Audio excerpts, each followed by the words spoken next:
Coming to you from the city of the weird. Exploring topics from the esoteric and unexplored to dimensions on the darkest corners of our reality. Welcome to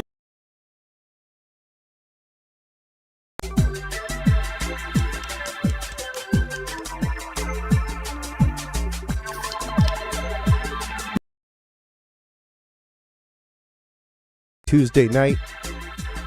Hope you've had a great week. I have been madly prepping things for Psy Games, and I cannot wait.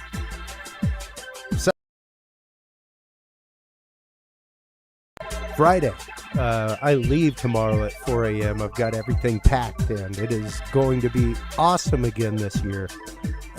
It is the first of its kind live competition between competitors who have psi ability, everything from remote viewing to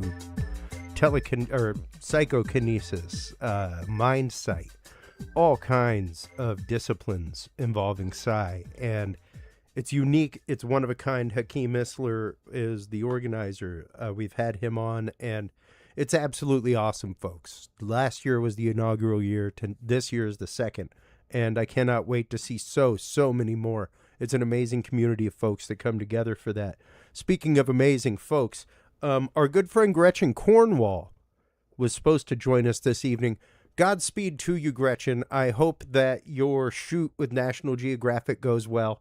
We would never, ever keep folks from the things that they have worked hard for. So she is in the midst of that, and will be rescheduling her appearance to talk about Templar Cave, Royston.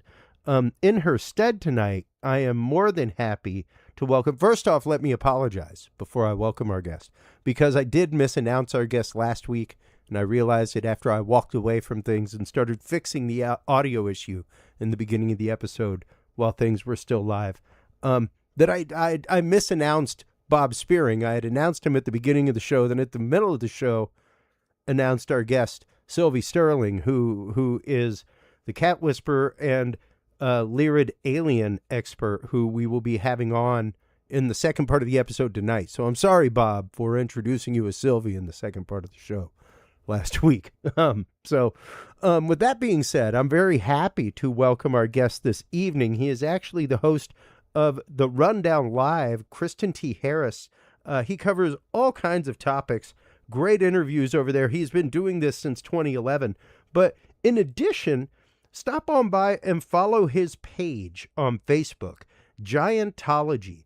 That is Giantology, Giantology.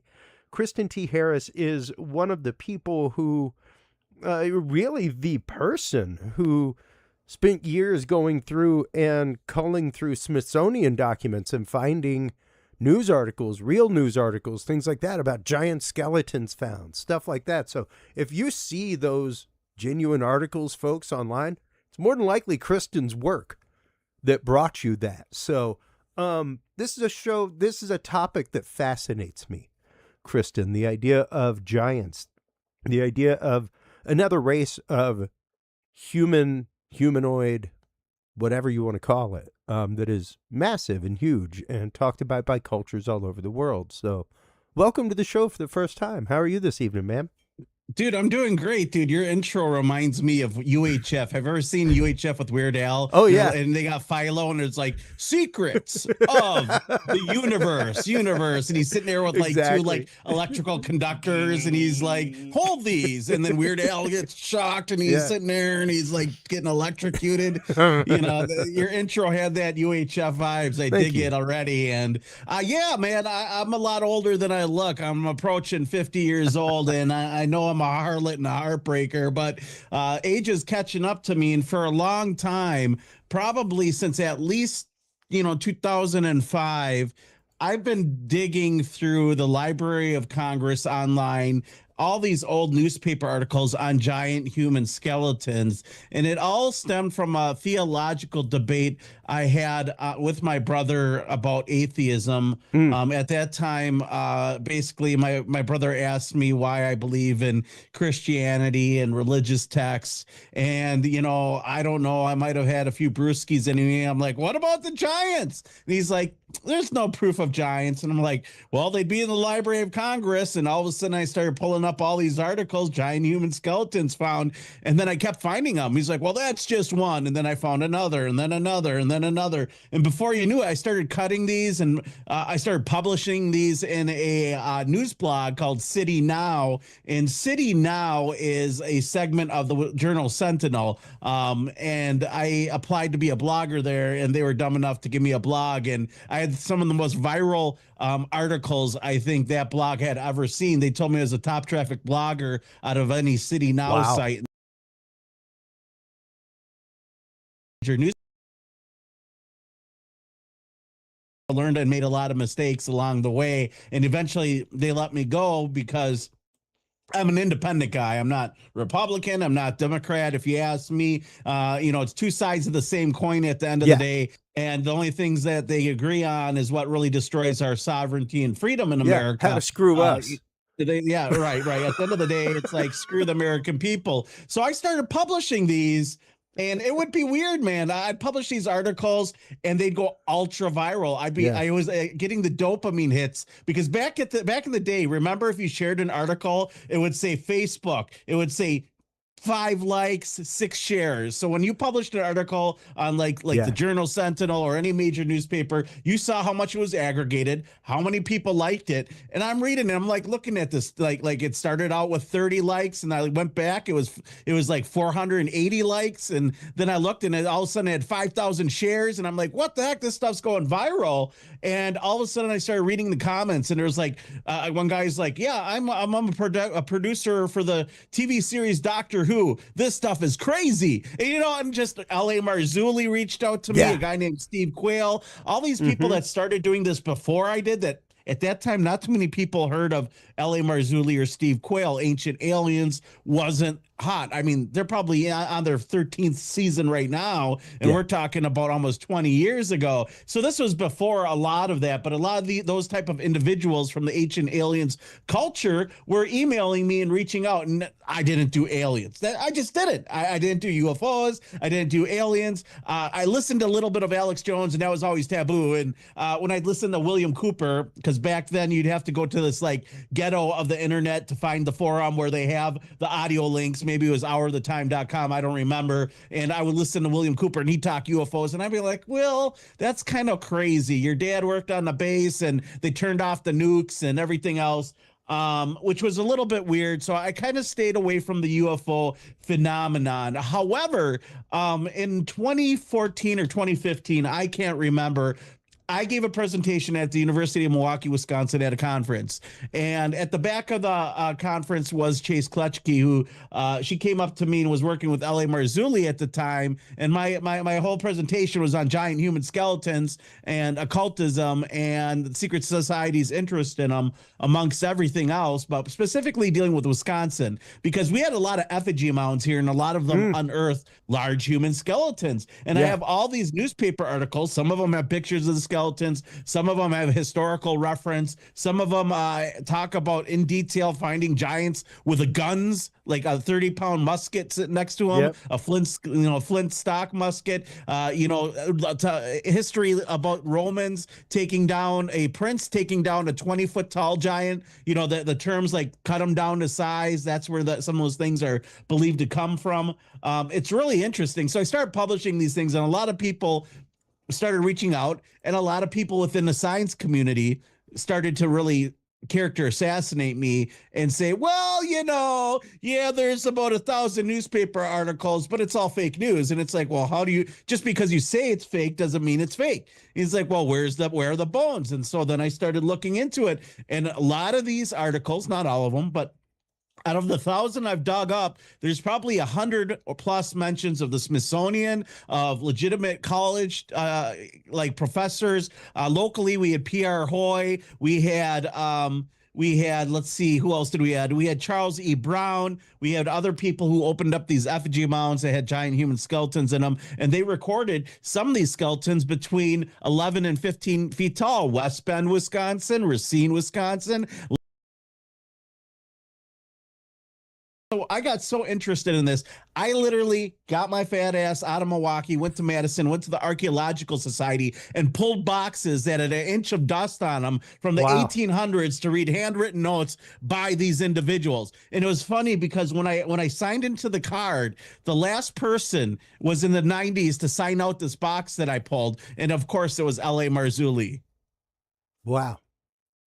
Wow. And so L.A. Marzulli came through, and I'm like, well, I better reach out to L.A. Marzulli. I got a lot of contacts, and I started talking to L.A., and L.A.'s like, yeah, there's like all these elongated skulls. There's all these different types of human skulls, because I was finding not only newspaper articles about giant human skeletons, I was finding them about mass graveyards in the United States found of sprites. And I'm like, what the hell is a sprite? And I had to look it up, and it was a fairy. And I'm like, well, why is it that they're finding hundreds of these human little baby skeletons that are like 1.5 feet, 2 feet tall, in mass graves? I don't know. These were just like peculiar things that kept popping up when I was looking through all these things. And once I started publishing these, all of a sudden the search term giant human skeleton was no longer pulling up human giant skeleton articles from the Library of Congress.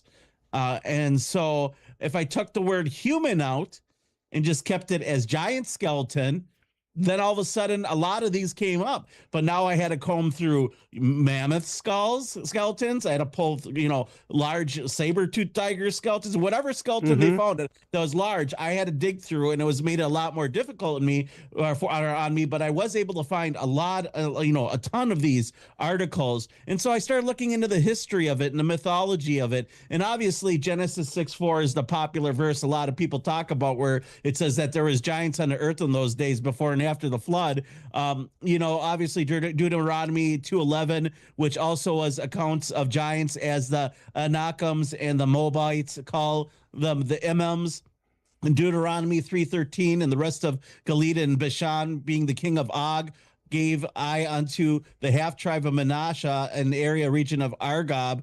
Og was a king and a giant.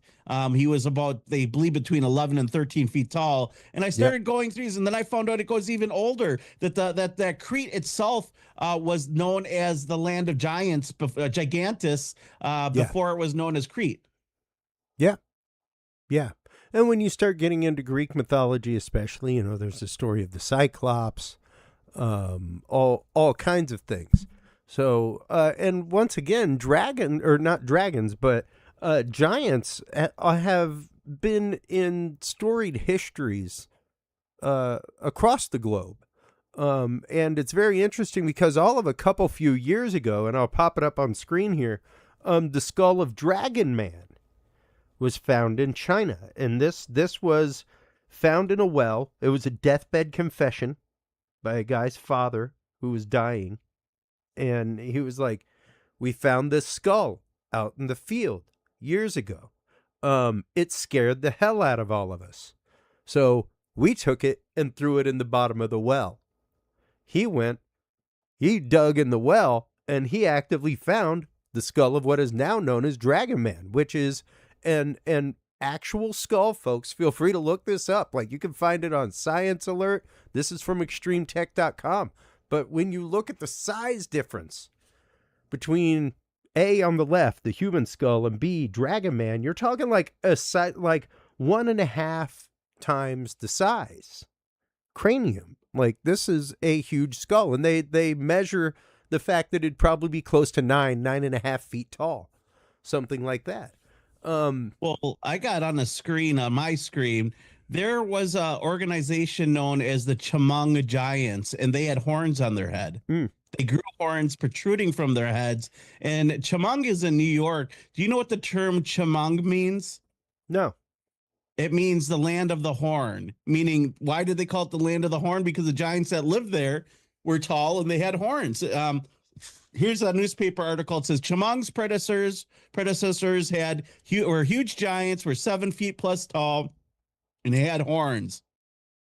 one of the most remarkable scientific discoveries in history made here. 68 skeletons of men living 700 years ago, and they were giants and they had horns. And guess who shows up? The Smithsonian Institute. Then they mentioned, a professor who looked at it and everything else. But the indigenous people called it Chemung because it's the land of the horn. That's what it means, the horn. And they're like, well, it might mean because it's a mastodon horn or everything else. But it's just funny that they found giants with horns in the area that they called Chemung. And Chemung means horns. And the giants had horns protruding from their skull, much like what you would see in a science fiction movie with the devil, per se. Yeah. Yeah. Interestingly, whenever you look at things like one that's regularly referenced is Moses, Elijah, things like that. And granted, the horns on them in their sculptures, in their paintings, things like that are much more like horns of fire, horns of understanding.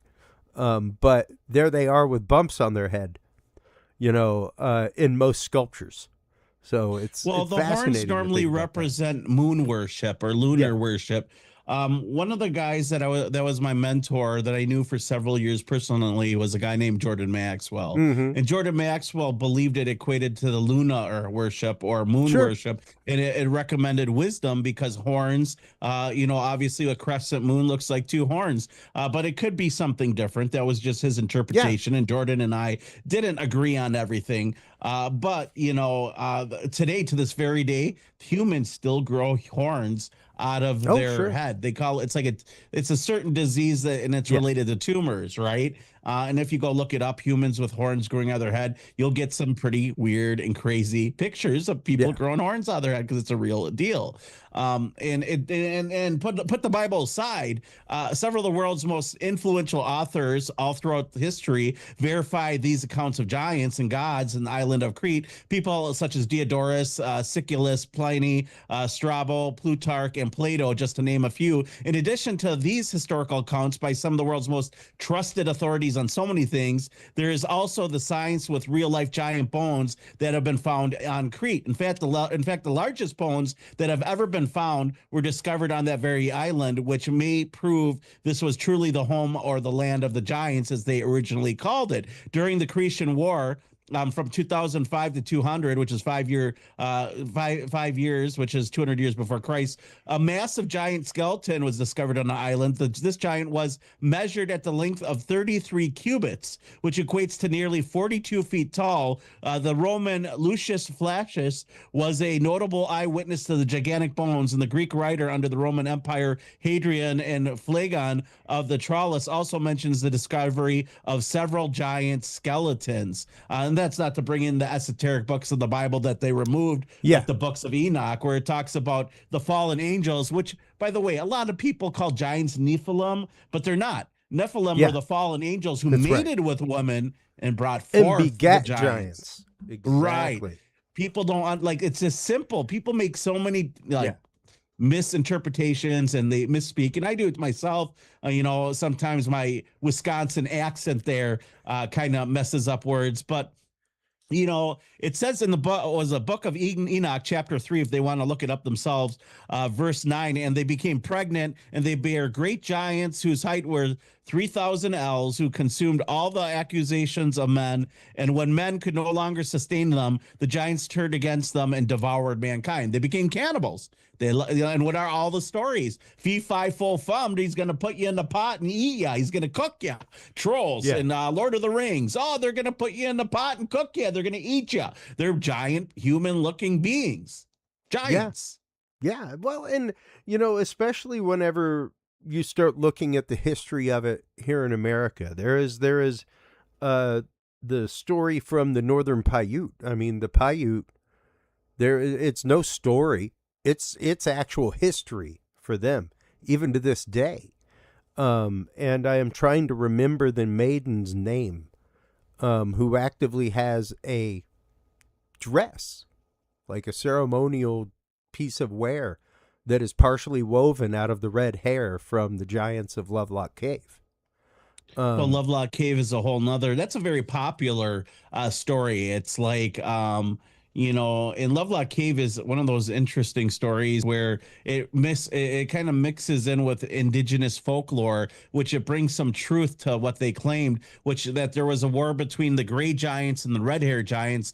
And my memory is a little weak because I'm getting old, but one of the two types of giants were cannibal, and the local indigenous tribes teamed up with one of the sets of giants to overthrow the cannibal giants that were eating their children because, you know, baby tastes best. Well, according to Snowpiercer anyways, but you know, it's one of those things. And if you don't know what Snowpiercer is, it's a sci-fi movie about a train that, you know, in this dystopic world. And that's basically what they said. You know, he's like, I know that baby tastes best, you know, and it's dark humor. Anyways, it's just one of those things that people don't talk about, and it's in their history. Even here in Wisconsin, I talked to indigenous tribes, and I'm like, well, were giants ever mentioned as part of your history? And he goes, oh, we don't talk about that. It's a sacred story. Yeah. It's a sacred story, you know? Yeah. Yeah. Well, and you know, it's interesting because a lot of things are like that. You know, we talk a lot about this on the show, especially when it comes to cryptozoology, Kristan, and the idea of stories change, not to the native cultures that they come from, but once we get a hold of them. If you look at the concept of Wendigo in the Northeast, if you look at the traditional concept of that, it is a possessing spirit that twists the person. Wasn't until creepypasta and video games that we started seeing them as like partial deer creatures with skull heads and antlers.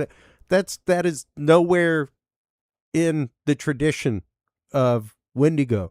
When you get into things like and it's better that I don't get it right, the Naldasheen, the Skinwalker, and the idea of we don't talk about that. Because much like Freddy Krueger, you talk about that, you give it energy, and it begins. It begins. Right. So on that topic, I spent the weekend with the Navajo Rangers. They have their own TV show. Yeah, they're great. You know, cool dudes. Yeah, and they were staying at my friend's home where I was staying at as well because I was going to go cover Contact at the Desert. It was the year that Alejandro Mayorkas appeared there and popped in and was there. A lot of people don't realize that. Captured a picture. I'm like, Dad, is that the head of the Department of Defense? What is he doing here looking into UFOs? That's a little weird. I mean, it's just why UFOs, or maybe it's some other things. Who knows? It's not that weird.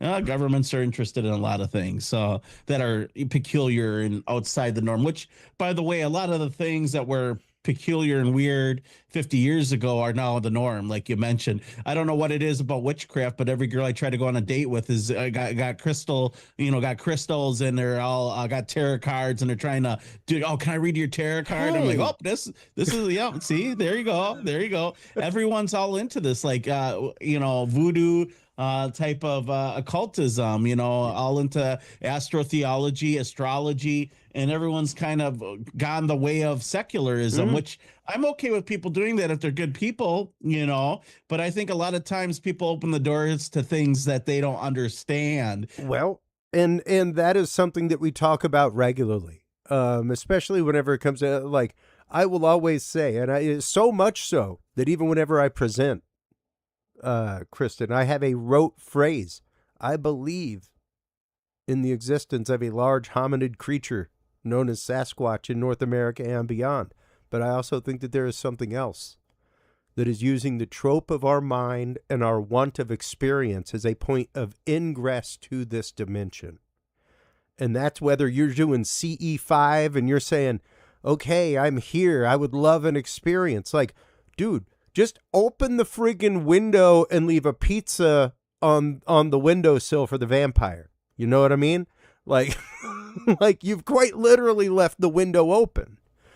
So it's interesting the number of people who have CE5 or have invited that, and suddenly their experience is not that great. you know. Well, it's just one of those things. It's I have a lot of questions because Satan is the great deceiver, and you can go to a psychic and they'll tell you something that nobody else will know because you don't think anyone else was in the room. But who knows what other spiritual entities were in the room and where they're getting their information from? They don't know if it was a demon or an angel or a jinn or whatever it is people believe in. And I'm not saying that I know everything and that there isn't the possibility of other life out there of things. Sure. I mean, they have the Yeti. The Yeti sounds a lot like a white albino Sasquatch, Just where do these angrier. stories come from, Just vengeful. Angry. Just don't dig for gold and silver. I think that was Rudolph the Red-Nosed Reindeer. I saw that in the movie once, right? The claymation. That's right. That's right.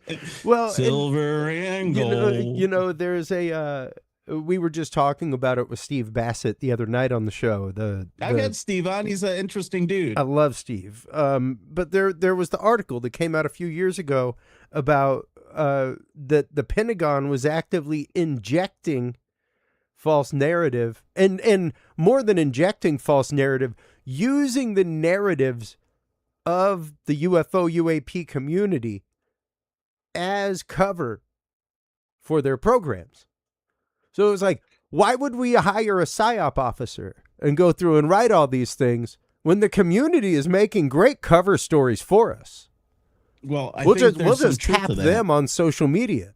Oh no, like this was an actual thing that they came out and were like, yeah. So whenever you're talking about the guy from the DOD being at Contact in the Desert, there you have it.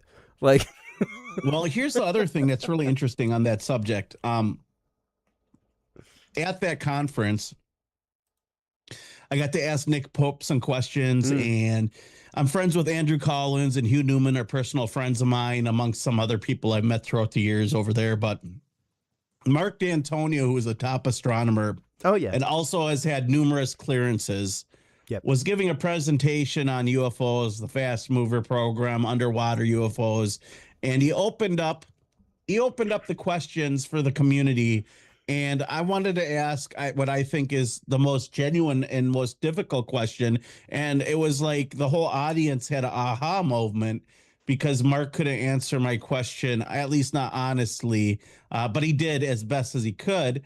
And I said, how come, first of all, I asked him, how many, since he's the chief video forensic officer at MUFON, right? He sees all the videos. He sees every UFO video. I'm sure for the government too. He sees them all. I said, how many of them are real? And he's like, well, there's a couple that our government has declassified that are real. And then I followed up and I said, well, as I've noticed, it's the military who captures those. Who's to say that those aren't our own government's programs validating that the new technology works? Because before you're going to test it in war against your enemy, you're going to make sure that you can fuck with and cheat your current military and that it works. And he said, well, that's a really good question. And I have that same question. And that's it. And everyone in the crowd was like, what?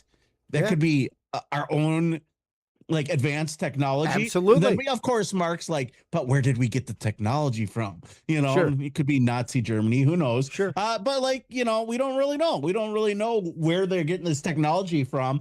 We do know, I think that like withholding advanced technology is a real thing. I think that there's a real possibility there, but I've made a lot of friends in the UFO community. And I think I've lost some of those friends, a lot of it because I've decided to stick with the people who have treated me well, which is, obviously the people like Alex Jones and individuals like that, where I've been appearing over the last 15 years. And as Alex has been crucified, I felt a little fallout, but you know what? I've always been a hardcore person that people treat me good. I stick with them no matter the hardships or whatever they go with, and I've been blessed for sticking through that. Doesn't mean that I agree with everything that happens over there, but absolutely. At the same time, nobody's done me wrong and my experience with them is good. I'm going to continue to be loyal and be a good person. And I am loyal and I am a good person. And I think that there's a lot of people in the UFO.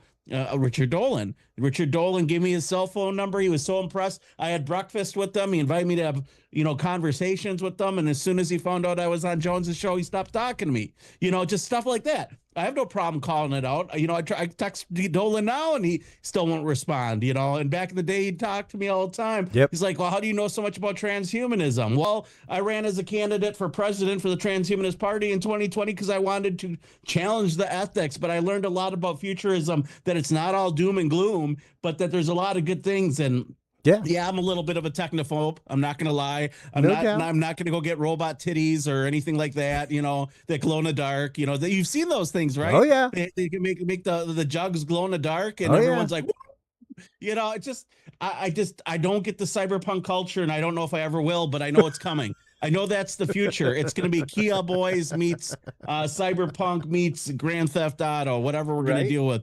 Just look at how the RoboCops are working out. You know, the surveillance state is growing and everything else. And here we're talking about UFOs because the Epstein files got completely deranged. You know what's interesting about the Epstein files?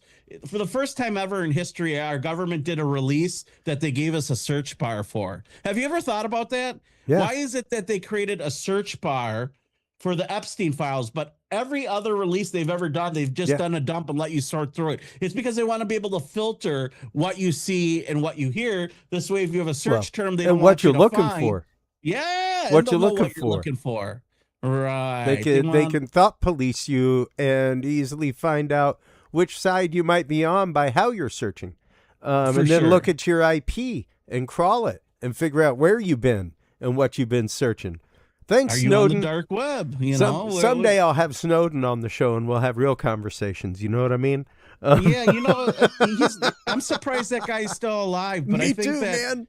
Well, you know, I think it's one of those things. Who thought Gary Webb would last, 20 years? But finally they got him. Eventually they got him. And even this, to bring it back home, even the topic of this, I shared with you all of last week what's going on at the Smithsonian hearing that was happening. But that has been a question on a lot of people's minds for a long time when it comes to this topic. When it comes to this topic, a couple others, specifically how a big chunk of the Grand Canyon suddenly became a national park after a dude and a news article and something published. I want to say it was in National Geographic that said, climber finds cave full of ancient treasures. And that's Kincaid's Cave. Yeah. And you suddenly you can't climb, you can't go nowhere near it, nothing like that. Like suddenly we had a national park system. I know a guy that snuck into there and snuck into that area and was really close to the alleged temple of Isis, and then he got arrested. But he claims to have seen Anubis paintings, all that kind of stuff. Like I think he said more like hieroglyphics, Anubis hieroglyphics, things like that on the wall. That individual's name is Timothy Hogan, which I'm sure you know. You know Timothy. I know him. We're connected on Facebook. Yeah, I text him every once in a while, and I saw an interview with him and Johnny Enoch last night, and I'm like, shit, I know Hogan. I've been talking to him about the ever-burning lamp, which is something a lot of people don't realize in history, that they had a lamp that could burn forever. They literally would put it in tombs, and 1,000 years later, somebody would open the tomb, and the lamp would still be freaking burning, and no one could understand how they made the technology. And it's mentioned over 130 different times by different people, scholars in history, that they had lamps that could burn thousands of years and it would never run out of oil. They call them the ever-burning lamps. It's a real thing. Wow. The Rosicrucians talk about them. The Masons talk about them. It's a Masonic secret. I'm kind of anti-Mason, so it's kind of funny when I have a lot of friends who are Masons and top Masons, and they'll talk to me because I know what I'm talking about. I've done a lot of investigation. I understand that the Masonic lodges are as diverse as the American people are. There are people that are more of the mystery Babylonian religion, and there's people that believe it's downright the truth Christianity that they walked off of Noah's Ark. It's just, you can believe whatever you want, but at the end of the day, you can tell by the fruit of, the fruit of the seeds that they plant. Yeah. What they really are at the end of the day. It's one of those things where they're dying. Masonic lodges are dying. Some of our lodges in Wisconsin are shutting down. It's interesting. it's interesting to see how it is impacting society, the conspiracy culture, the pop conspiracy culture that they tried to kill. And it's funny, people like me are still censored because I was on the OG fake news list with InfoWars and Drudge Report and Mike Adams and Freak Dot Project and the Anti-Media and Anonymous and all those original mofos that are out there. And mad props to the ones that are still around, like the Rundown Live, and I give props to Jones. But we got censored the hell out of everything. But now there's this new generation that gets away scot-free with saying whatever the hell they want, and most of it's bullshit, not even true. But you know, you or I talk about 9/11, all of a sudden we get censored. Yeah, you know, and it's interesting because there is so much out there, even right now. The like ice wall. This guy. Ice oh wall, my Lord. Oh it's my. The ice wall. And there's a whole nother world outside of the ice wall. I have a guest that anytime that it veers to there, I have to pull him back hard. Wall. And it reminds me of, because, you know, the audience knows, and many of my friends know, that I am a former on-air producer for AJ. And that is one of my favorites ever, was whenever he would, because he loved talking trends with David Icke. He loved it. But hey, somebody get a hold of David Icke, but tell him we're not talking about lizard men today. Well, I mean, no lizard people. The deal is, like, David Icke had a weird way. Like, first of all, people don't know this, but David Icke got his major start because of Jordan Maxwell. Mm-hmm. And they had a falling out. I don't know what the falling out ever was about. I never asked Jordan. I also know Jordan Maxwell and Fritz Springmeier had beef. But like it's just dumb beef, you know. It's like Mark Dyson Jones or whatever. You got these dumb beefs that go on, and it kind of pulls away. Egos clash. Yeah, they do, and sometimes it's for the benefit, right? Two tribal teams fighting each other gets a lot of clicks, gets a lot of views, and it's not necessarily always bad. It isn't. But with Ike, he had a way of trying to sound non-anti-Semitic by making everyone that was Jewish a reptile. You know what I'm saying? I mean, essentially, that's what I got out of it. So you don't like just like Jews, but you want to say that these Rothschilds and these evil bankers and these people funding the New World Order are lizard people, really. But there are some crazy anomalies with DNA, with our blood types. Mm-hmm. Like, what is it? What does it mean? I don't know. I do know that the Rothschilds believe that they're ancestors of Nimrod, and Nimrod in Albert Mackey's Encyclopedia of Freemasonry is the founder of the craft. He's the founder of the craft of Freemasonry. And he was Noah's great-grandson. He helped invent cannibalism, child sacrifice, and his mother was his wife. He had incestuous relationships because they had ritualistic sex magic. Aleister Crowley, right? Where do you think he got it from? And he would receive illumination based on that. And that's why he had them mold a crown. He's the first king to wear a crown because a crown represents the sun and its rays. He was the first sun deity on record. He was also the first king to unify the world or have an old world order, and that's why the elite refer to the current administration as the New World Order. The Old World Order was the mystery religion, the mystery Babylon religion, the symbolism, the occultism, the New Age movement. And if you look at old Masonic texts, their magazine that used to come out every month was called The New Age, put out by the 33rd Degree Council. So, I'm not saying that all Masons are bad. I'm not saying all Knights Templar are Gnostic, Baal worshippers, but, maybe they are. I just, and honestly, as a fourth degree Knight of Columbus, that's my favorite. That's one of my favorite ones, is that they're involved with anything. Like there's so many organizations. They ain't involved with nothing more than your local fish fry in a keg, dude. Like, dude. Like they basically support Special Olympics. They put on Special Olympics events across the world. Like that's basically what they do. The Knights of Columbus were made to hunt the Knights Templar, weren't they? Isn't that the history? Absolutely not. Absolutely or is that the not. Knights of Columbus? I can't remember. No, Knights of Columbus were founded in the early 1900s when Catholics were actively persecuted in America. Couldn't get life insurance, couldn't get jobs, things like that. That's what the Knights of Columbus it was a fraternal order because we weren't allowed to join Masons. I don't know. It sounds like Freemasonry to me. We weren't allowed. Just kidding. I mean, there are some things that are definitely, as far as initiation go, that are there. But literally, it's one of those like, no, dude, like they ain't involved with nothing. They literally raise some money for your local charities. They take care of vets. Like they march in parades. If I told you Mormonism and Jehovah's Witness are Masonic religions, would you believe me? Because they are. Yeah. No, I would absolutely understand you got the 13 degrees of the Watchtower, and it's interesting that top Satanists back in the day in the 80s and 90s, they would tell their people to become Mormons because they shared a lot of the similar beliefs of occultism. And there's a lot of satanic Luciferians. And by satanic Luciferian, there's Luciferianism, then there's satanic Luciferianism. There's a difference. People understand. And even the fact of the Lucis Trust.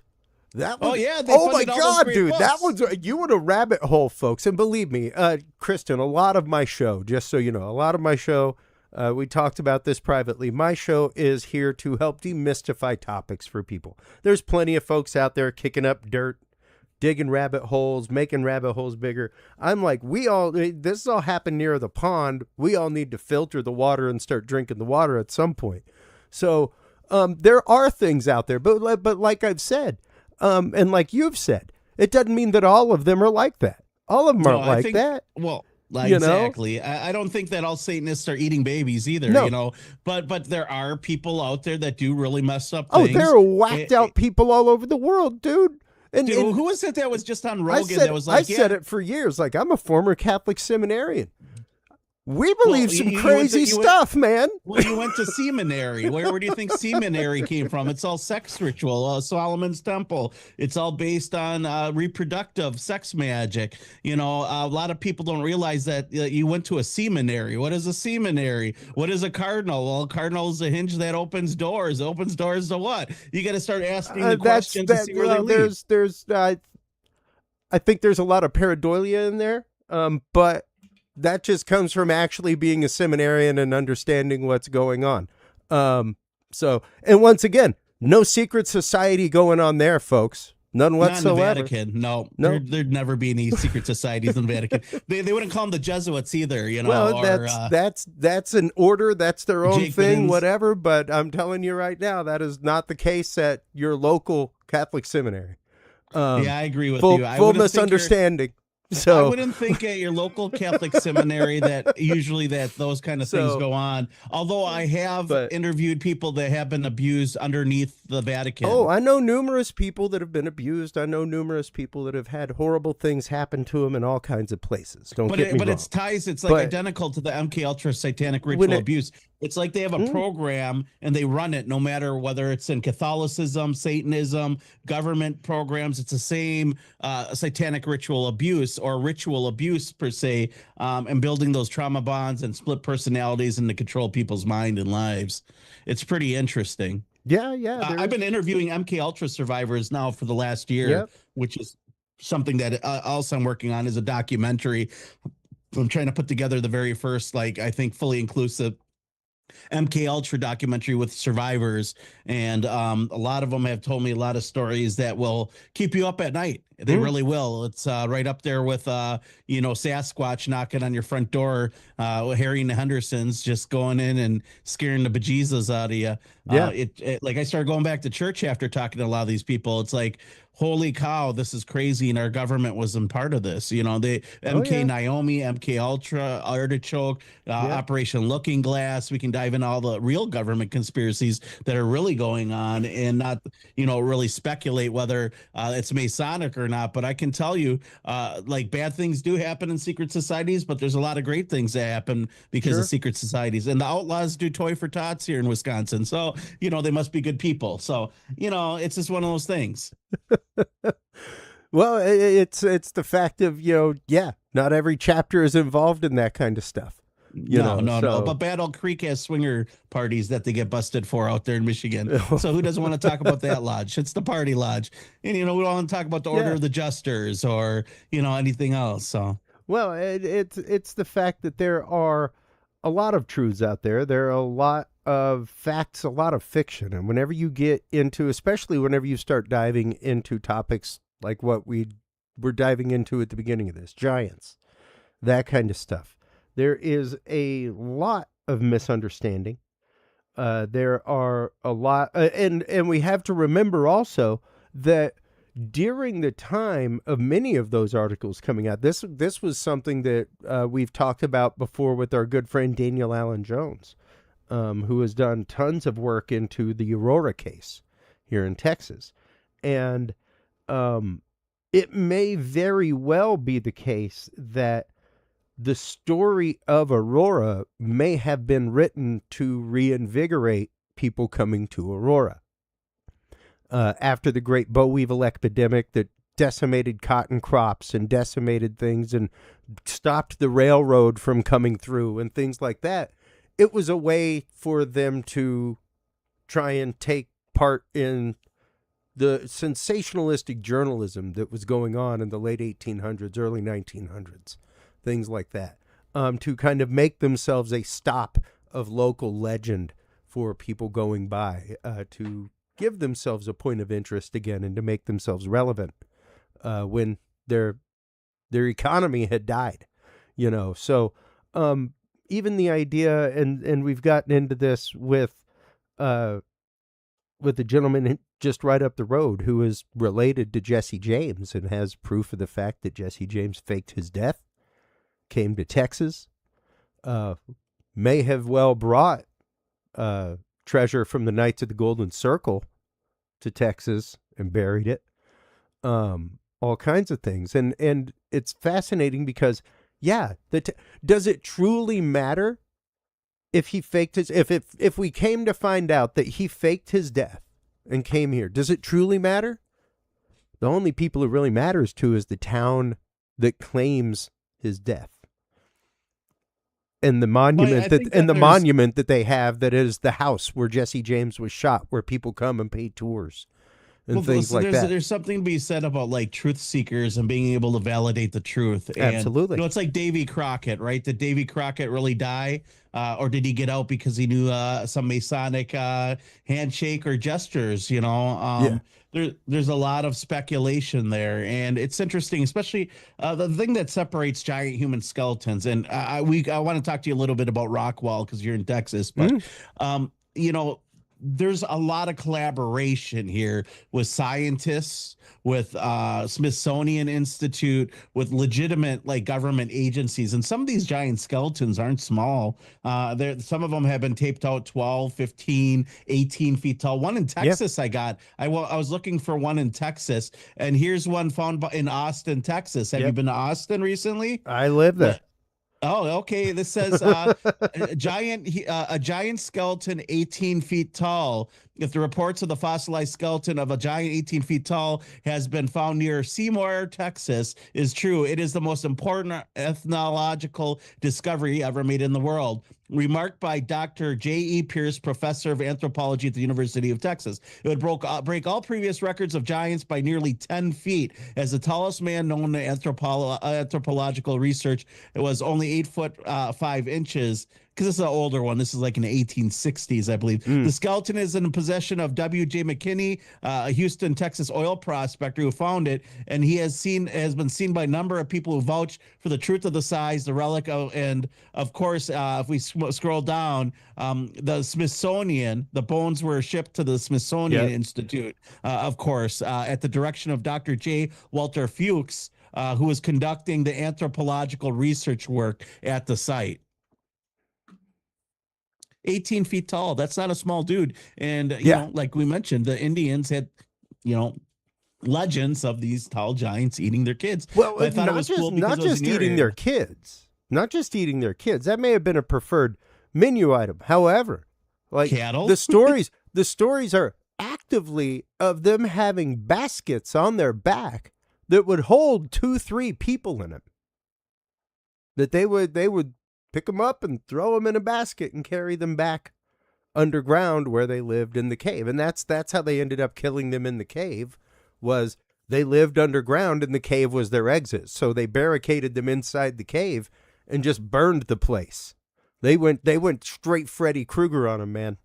Well, a lot of these giants were involved with effigy mounds too. Oh, sure. And burial mounds. And a lot of them were found there. Here's one from the New York Times published a story saying that in Georgia, The water has receded from the Tumlin Mound Field and left uncovered acres of skulls and bones. Some of these are gigantic. If the whole frame is in proportion, it is a giant of 14 feet tall. Many curious ornaments of shells, brass, and stone have been found nearby. Some of the bodies were buried in vaults built of stones. The whole make of the mine of archaeological wealth. A representative from the Smithsonian Institution is here investigating the relics, of course. Yeah. And, once again, the stories of this and we're at the fact.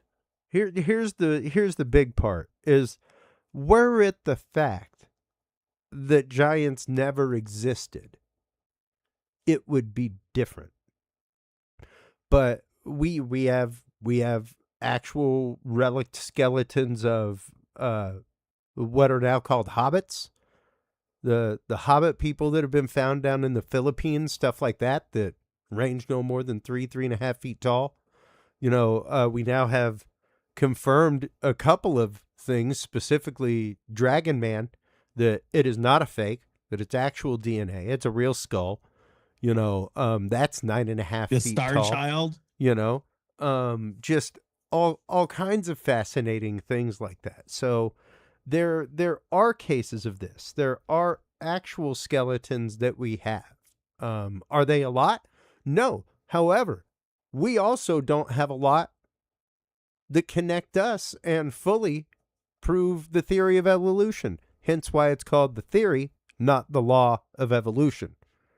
Even the skeletons that we have of that, Lucy, things like that. When you look at Lucy, there is part of a jawbone, a few ribs, and a femur, and a few other sundry bones. It's not like we have a complete skeleton. It's not like we found a full body in that case. And that's something that's interesting to even think about, is the dialogue of science when it comes to that, the repetition of that, of this being the fact.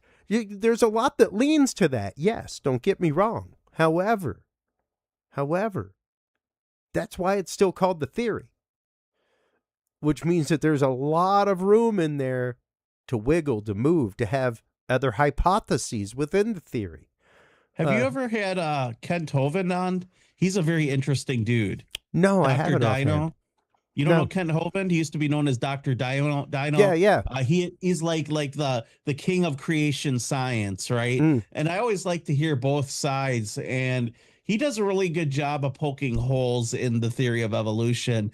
Obviously, for it to, like, the idea that it rained for millions of years on the rocks and then life came out of that is just not as scientifically sound as like this planet being colonized by another race, which is essentially what every religious text talks about. There's all these planets out there, trillions of planets. There has to be life out there. They could have come here, spread life. That's way more mathematically sound than to think that we came from it raining on the rocks for billions or millions of years. Millions of years we'd have to go with. It's just one of those things. And I remember, it's tough though, because even as a seminarian, former seminarian, it's the fact of, like we say on the show all the time, when you go out for investigation, period, you have to consider, so you have to have a very raw and real conversation with yourself. And I'll be talking about this at MUFON at the end of August. Very cool. I used to be a member of MUFON. I used to be a field investigator. I didn't stick around long because you have to have a very open and honest conversation with yourself at the beginning of every investigation as to why you are investigating this case. Are you investigating this case to confirm your personal belief, or are you investigating this case to confirm or disconfirm anomaly in a data set? And like that should peel it open right there, like immediately, as to how you're going to start looking at data that you are presented with. And even as a former seminarian and person of faith, and somebody who joined the seminary off a religious experience, it doesn't change my religious experience if that experience is explained later in life. Doesn't change the question, doesn't change the way it changed me, doesn't remove any of that. So even the idea, and we have the conversation whenever we have folks from the Shakespeare Oxford Fellowship on, talking about, is Shakespeare Shakespeare as we know him? Love theater. It's how I got into my job. But is Shakespeare as we know him an actual person? Likely not. He's probably an amalgam of a few people. He's probably an amalgam of a few people. Yeah. And why does that matter? Why does it matter so deeply to academia to defend a person who may not, like, it's not going to strip the letters away from your name. It's not going to take away your body of work. You still did the work, and based on what we knew at the time, your work was freaking sound. You know what I mean? So it's one of those, like, it's fascinating to see the reticence. It's kind of like, if I had Zahi Hawass on, the one question I would ask is why the continued push of the paradigm that the pyramids are a tomb.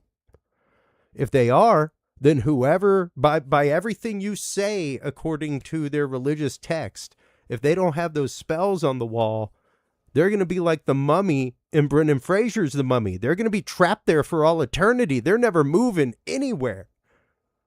So what king were they trying to trap here and never let him leave without the spells to, like, have his heart weighed? So why is it that academia is so afraid to backstep and go, wait a minute, we need to rethink where we're coming from? Because, like, you keep saying that this thing's a tomb, but you also keep saying that you need these religious texts in order to be freed to the afterlife. But those texts are not in that tomb. Yeah, anyway. how many sarcophaguses were found in the Egyptian pyramids there in Gaza, the big ones, or not Gaza, excuse me, in Cairo? Giza. Yeah, Giza Plateau. Giza Plateau. Yeah, no, exactly. None. There is a thing to maybe put a sarcophagus in if that's what it's for, but at the same time, where are the carvings? Where are the writings to launch that spirit into the nether realm? Well, one thing we do know, if you've read Masonic texts, they did use the pyramids as a form of initiation for adepts. Sure. Plato was initiated in the pyramids, and some of the more the Gnostics believe Jesus Christ or Yeshua was initiated in the pyramids as well. But it's interesting when we talk about the pyramids. Manly P. Hall gave a whole presentation, and this is full circle now. And I have the audio. It's based on Atlantis, but his understanding is that giants helped build the pyramids. Yeah. No, exactly. And we have stories about that from all over, from Malta, where they say the giants built that. And there are the huge cart tracks that are 2-3 times the size of a cart that a regular person could carry, or that we normally use. So in the Philippines, they have the Cyclopean castle and the Cyclopean walls, because the Cyclops built those allegedly. And that's just it. Once again, these are stories that go back through humanity. Folklore. These are things that reach, but at the same time, without folklore, and we talk about this with Ken Gerhard regularly, with our good friend Ryan Edwards, cryptozoologist right up the road. Without folklore, we would not have the gorilla. Without folklore, we would not know about the Komodo dragon. We heard about those for 60, 70 years before science got interested in it, and it took them about 30, 40 years after getting interested in it to find them. So it's one of those, if we listened to the people who, these ain't just stories to, these are part of their history. It's not like, once again, the history of Lovelock Cave is not like a myth to the Paiute. That is a recorded part of their history. If I remember right, that story is that they barricaded the giants in, and then they set the cave on fire, right? Yeah, they killed them. Yeah, and there is David Weatherly has great information on that. He's absolutely awesome. We should have him on at some point talking about that, because he did research and found, like, the pictures of the lady with the dress, like, made of the hair from it.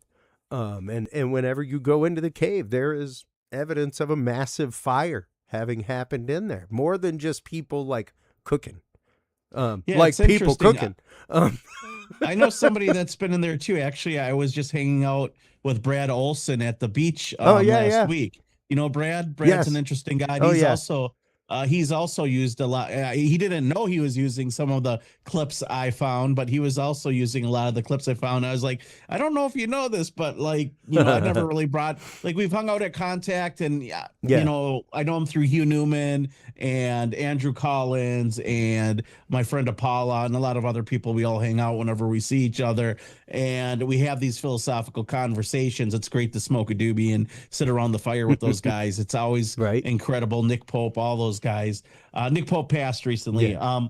But you know, it was one of those things where when you really start to go there, and Brad Olson, he was there. He went and found Lovelock Cave, from my understanding, and he was saying some of the same things that you're saying right now. It's very interesting. The whole idea of giants. I would not be surprised if in the next 20 years, very large human remains are found. I mean, even the Smithsonian started writing articles about giants building things. They used to deny it. I once wrote the Smithsonian and I asked them what happened to all these skeletons, and I would attach, you know, articles to it. Yeah. And they said, well, these skeletons were often mastodon skeletons, and they were misdiagnosed as human giants because people didn't understand science. Then I followed up and I said, oh, wait, I got you. These were found in indigenous effigy mounds. At what point did the Indians live side by side with the mastodons in the last 2,000 years and bury them, right? Yeah. You know what the response was? Nothing. They didn't get back to me. They had big crickets. They had nothing to say. They didn't get back to me. They had a witty explanation, but when I asked them a follow-up question, Jordan Maxwell used to always say, getting the right answer is getting the right question. That's all, halfway to getting the right answer is getting the right question to ask. And a lot of times we don't put a lot of thought into the questions we need to ask. And, I always try to be witty and think and overthink sometimes, but I think the giant human phenomenon is one of those that is not going to go away. I think it's something that in history was accepted as fact for many years.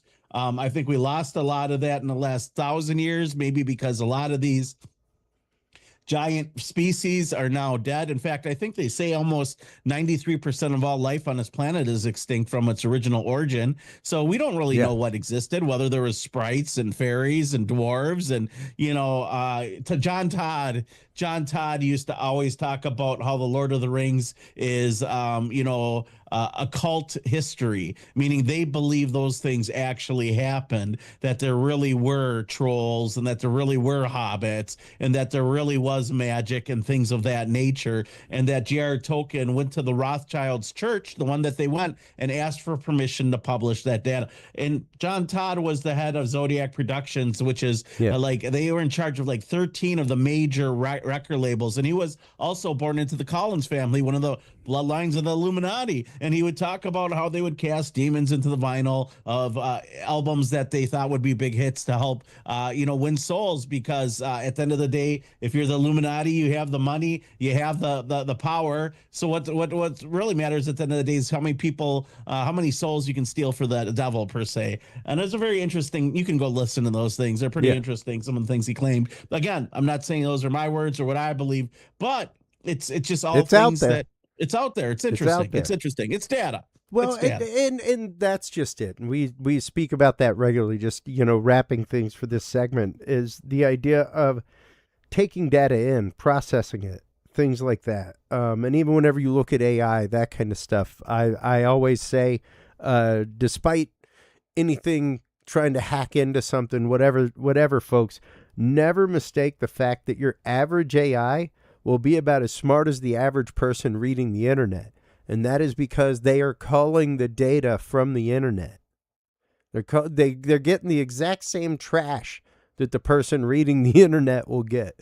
So if you're finding a bunch of trash articles, they're going to be finding it too, and that's why they hallucinate, and that's why they come up with things, and that's why that happens. So Rockwall, what's your opinion before you let me go? Is it a real thing? Is it a miracle of natural? That is a natural formation. That's what I thought it would be too. Yeah, and that's been there have been numerous geological studies on it to show. I know my that. buddy Scott Walter checked it out. And I can't call him my buddy because I haven't talked to him in a long time, but we used to communicate because we have giant stone heads here in Wisconsin. We got all sorts of neat stuff here. Yep. And I would send him stuff about all the pyramid mounds, and we communicate and talk. And he's been on the Rundown Live. And so if, your listeners out there get a chance, they can check out the Rundown Live. We do a lot of, some of the stuff we do is a lot more darker and down the rabbit hole, but I'm always interested in hearing what other people have to say. And I have to say, thanks for having me on. I really appreciate it, Christopher, and getting a chance to share my love of giant human skeletons with you. Because most people don't know that I'm the guy that, 20 years ago was cutting up these, Library of Congress articles and publishing them.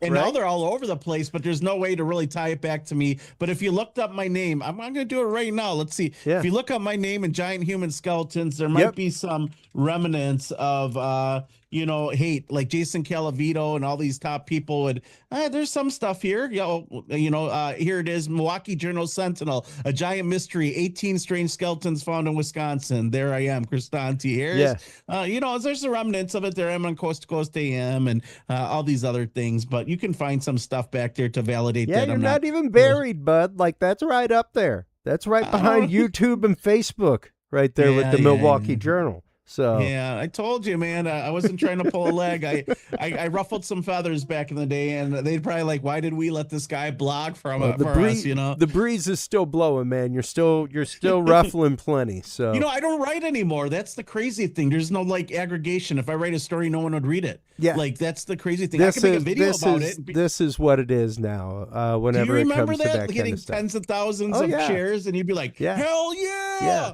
Now it's like, yeah, that doesn't happen ever, because it's crazy how social media has been built to really filter anything that they don't want you to hear. Yeah. And so I have to ask, why is it that they want everyone to just like Starseed videos? Did you know that Starseed videos accrue over 1 billion I views wouldn't doubt that. a year? I wouldn't doubt that. Like people who are trans alien, they identify from coming from another planet. Like, that's a real thing, and they're allowed to get billions of views. Why is it that our government allows that to get through? It's because that's what they want you to believe. Yeah. So, well, thank you so much for your time, man. Truly, Kristan. Yeah, it's been great. As coming from Earth, just so everyone knows. Been super fun. We are definitely the place that they will be locking their doors as they pass. You know what I mean? Yes. Kristan, I can't tell you how much fun it was, how great it was to have you on. Thank you so much again. We'll be in touch with links, all that kind of good stuff, and we'd love to have you on again and again. Anytime you want to have me on, I'm on, and I got other cool things to talk about, especially when it comes to secret societies. So I've done a lot of research. I'm one of the top experts on the subject. I've talked to a lot of great people from Masonry. I know people that are former Illuminati members. I know people who are Knights Templar, and we butt heads all the time. But I like to flex to think that I win most of those arguments. Right? At least they're undeniable. The facts are there. But it's how you look at the facts, right? That's what they'll say. So yeah. Well, thank you once again for your time tonight. Thank you for the open, honest, and candid conversation. It's always no problem, great. Christopher Jordan. I appreciate you having me on. Anytime, therundownlive.com. Find me at Spotify, Spreaker, Stitcher, anywhere where podcasts are found. That's it. And you can find me. I'm all over the internet right now. And make sure to stop on by Facebook, folks, and follow Giantology. Follow his page there, and check out all the great articles. Check out everything. Kristan, once again, thank you so much. Greatly appreciate it. You have a great evening, man. We'll be in touch soon. Yeah, no problem. Stay blessed, brother. All right, you too. Wow, what a amazing conversation. That went places. And that is what it's about, is the conversation, folks. Like we always say, you've got to be able to have conversations with people. You've got to be able to court other thought forms. You've got to be able to accept other things into your data set and at least consider them, otherwise we live in a homogenous world, and I don't know if I just want vanilla on the shelf. You know what I mean? We have a lot of choices other than just a binary Coke or Pepsi. Go have a Fanta, enjoy a root beer. You know what I mean? So when we come back from this quick commercial break, everybody, we will be joined by Sylvie Sterling. We will be learning about Lyran aliens and their connection with your cat, my cat, all cats, what they are, why they're here. Like, why are cats here? Why did they choose us? not just us choosing them. And what is that connection about? Cat Whisperer and Lyran alien expert Sylvie Sterling, right after this, folks.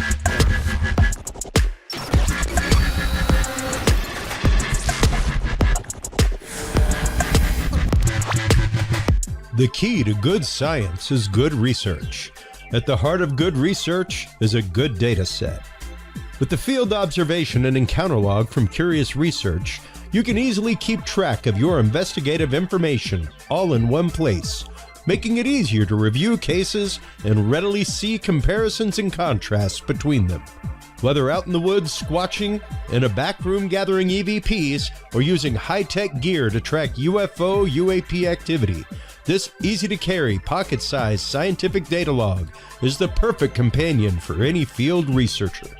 You can find your copy of the Curious Research Field Observation and Encounter Log at Amazon.com or visit the official Curious Realm store at curiousrealm.com/store to reserve your copy for yourself, your family, or a mind that you want to open.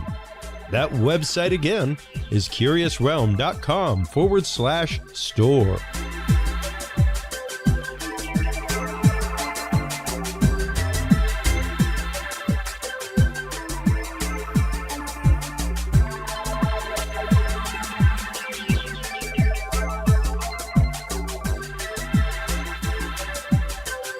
Well, hello, everybody, and welcome back from that quick commercial break. Thank you so much for staying with us.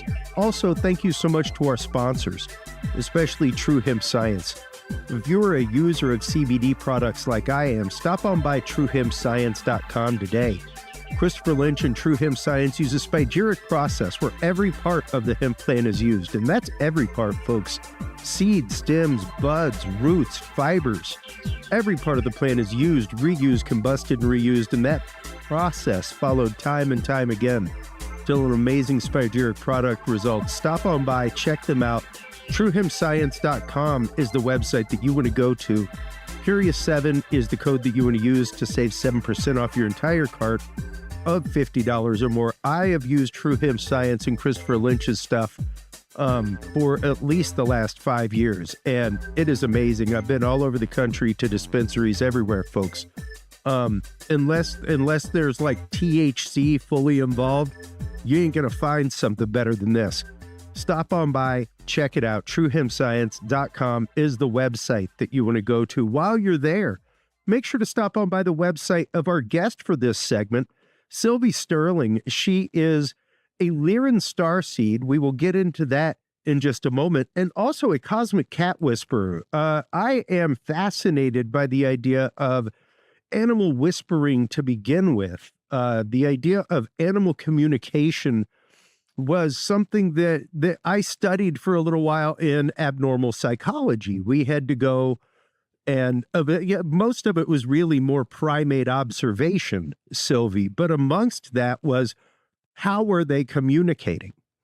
In what way are they socially communicating? What are their social cues to each other? Things like that. And when you start looking at the ways that animals communicate, specifically amongst each other, you really start to break down a lot of how humans interact, because we are by nature animal. So a lot of our preternatural ways are very animalistic in that kind of way. How did you, let's start off, because your Lyran Starseed participation is also what connects you to cats and in this cat whispering way. So how did you first find out that you were a Lyran Starseed, Sylvie? Wow, that's a lot of questions. Where do we start?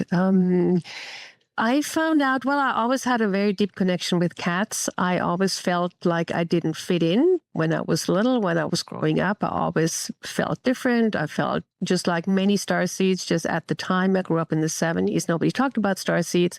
So I always felt different, and I always had a very special connection to cats. I grew up with cats and dogs, and cats were my people. I felt very, very much connected to them.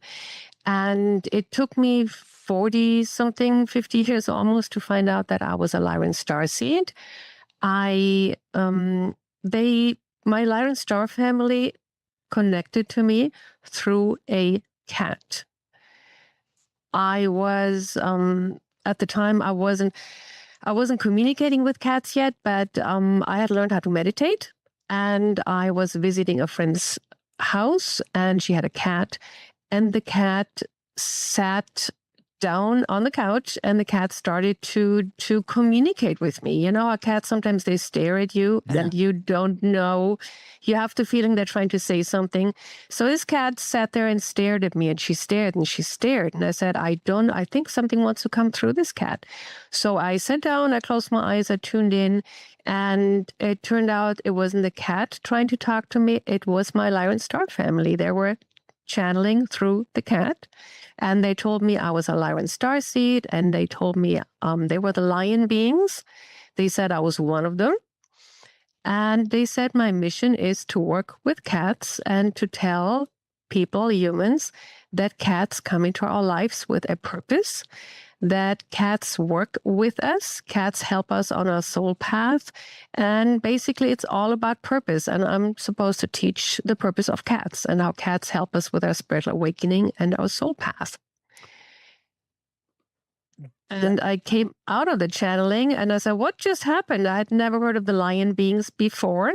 It resonated very much that I was a starseed, that I was not from here, that I was not a human. I was a lion and a lion being in a human body. And I went to the computer and I Googled lion beings, and I was very relieved. I said, oh my God, it's actually a thing. People talk about this. And that's how I learned about them. And I've been in contact with them ever since. And they've been guiding me ever since. And this communication specifically, because once again, it was a higher consciousness coming through the cat to you. Yes.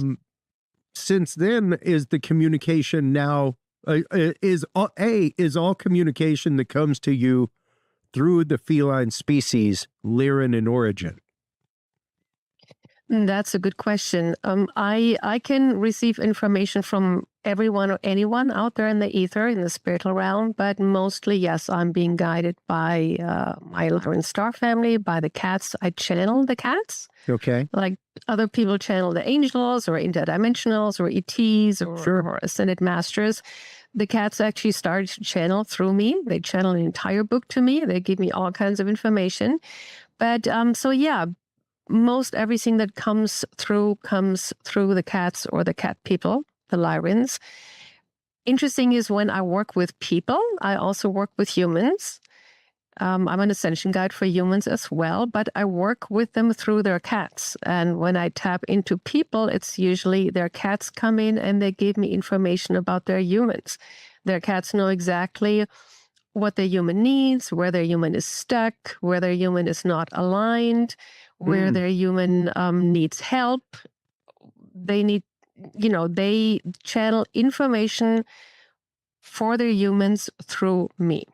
And, it's interesting because I have always said, I'm a huge reptile fiend. I love reptiles, amphibians, things like that, Sylvie. However, personally, when people ask me, am I a cat or a dog person, I will always say cat person. And I say that because I normally say that with the caveat of it's because a cat's love doesn't suppose. There is kind of an imposition sometimes of a dog's want of attention or affection or love.